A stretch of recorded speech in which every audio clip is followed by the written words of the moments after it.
Welcome to Cancer is Curable Now and the Global Common Sense community. I'm Markus Freudenmann, your host.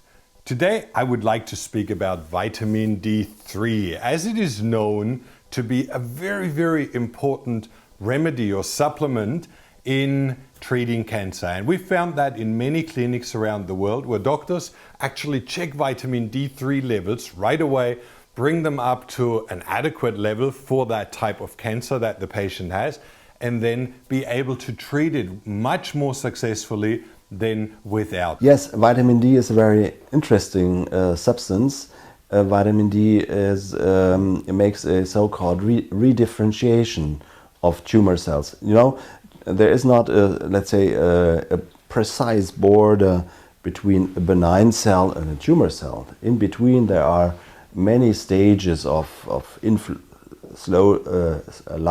lightly inflamed and strongly inflamed cells, and then over several stages they turn over to tumor cells.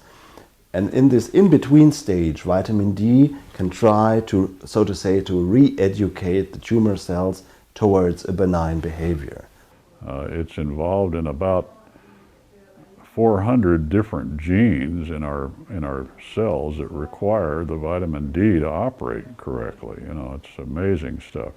The grassroots health movement with Carol Braggerly has released a chart, a table, which is confirmed by many, many scientists around the world as really an important element where you can see what kind of blood serum levels are necessary for what kind of cancer. And we've covered that in our community, in our membership area completely and very detailed. But what I would like to share with you today is really the attitude with which we use remedies.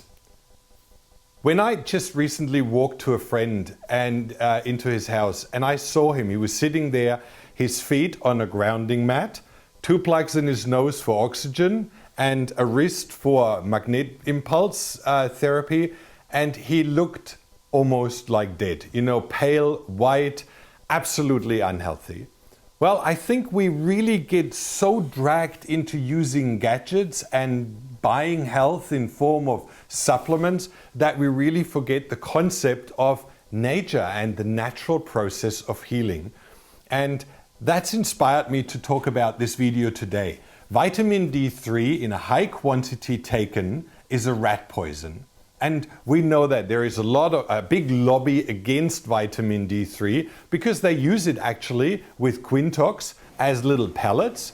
They give that to rats and it pulls out, it really leaches out the calcium out of their bones into their arteries, and through that cause arterial calcification, osteoporosis on the other side.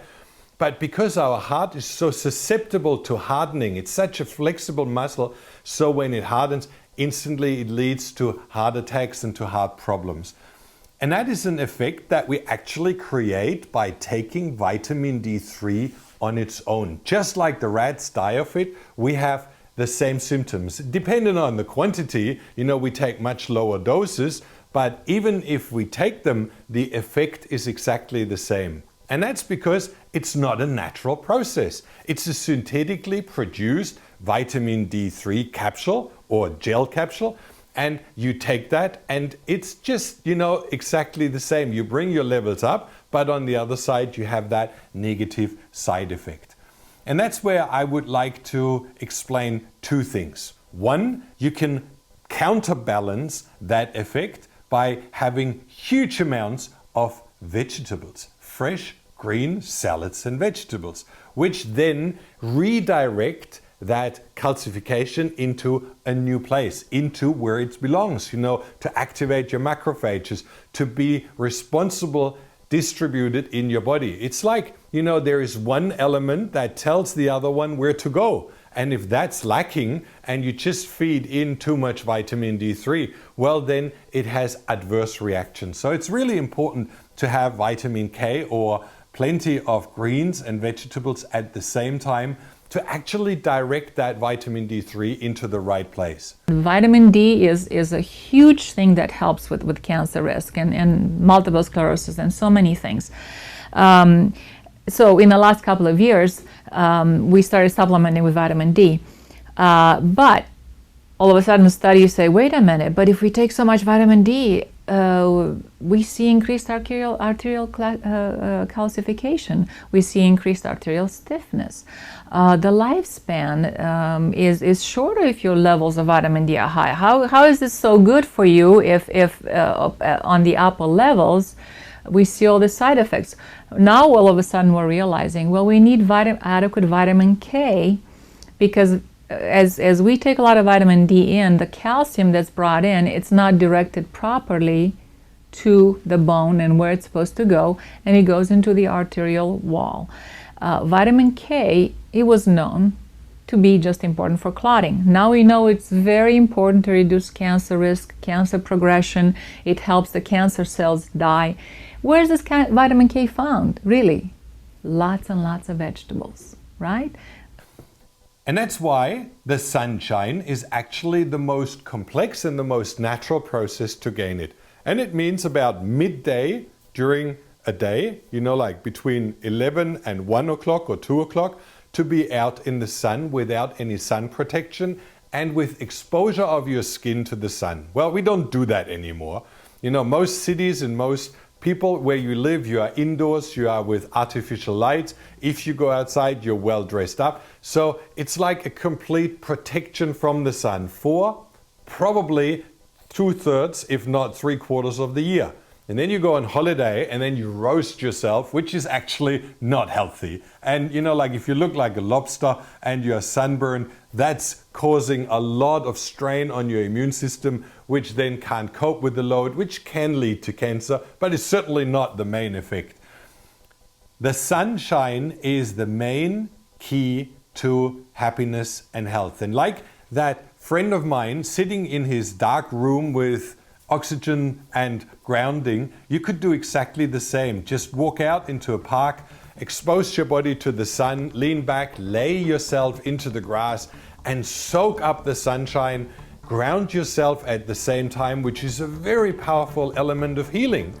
And breathe fresh air. Do an exercise, do some pranayama, do some breathing meditation, and it will have a very powerful healing effect versus taking a pill, staying indoors, and then suffering from all sorts of other diseases. And I really would like to, we talk about common sense in this program, and I've seen friends of mine spend almost $1 million to treat their cancer without any effects. They take this remedy, they take that, they do all sorts of things, but they are lacking actually the common sense of living normally, living naturally, bringing themselves back into homeostasis with their environment where they live. And that's one of the elements that we really need to look out for. So if you take vitamin D3, do it together with loads of vegetables and greens and salads, which complements, and through that you have triple the healing effect. And if you go out in the sunshine, don't do it, like for 5-6 hours until you look like a red lobster. Do it so that it's an ongoing routine process. Every single day or every second day, expose yourself to the sun for about an hour and you will see that your vitamin D levels rise. And do that with tests. You can test your vitamin D3 levels. You need to nag your doctor a little bit until they do it because they think it's not necessary. But have it done so that you can see if you're down at the rickets area, if you're down really at the deficient area, you will not have any chance to prevent or to heal cancer in any form. You need to get to those high serum levels that are required and that are shown in the table behind me. And I'll put that underneath so that you can actually see it. All right? Thanks for listening, and don't forget to leave comments underneath. Share this information with your friends and loved ones. It's really important that we bring back a little bit more common sense into our lives.